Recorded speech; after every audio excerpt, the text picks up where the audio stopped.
Hello everyone, welcome to Technology Glance. In today's video, I'm going to show you how to private a video on BuzzCast. Make sure to watch the whole video to learn how. Let's begin. First, open up BuzzCast on your mobile device.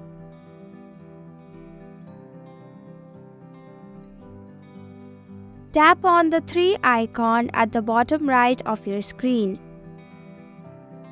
Now select My Moments. Tap on the three vertical dots at the top of the video. Now click on Show To. Select the private option to private your video. Now you have successfully privated your video on BuzzCast. And that's it. I hope you found this video helpful. If you did, please click the thumbs up button. If you have any questions or thoughts, type them in the comments below.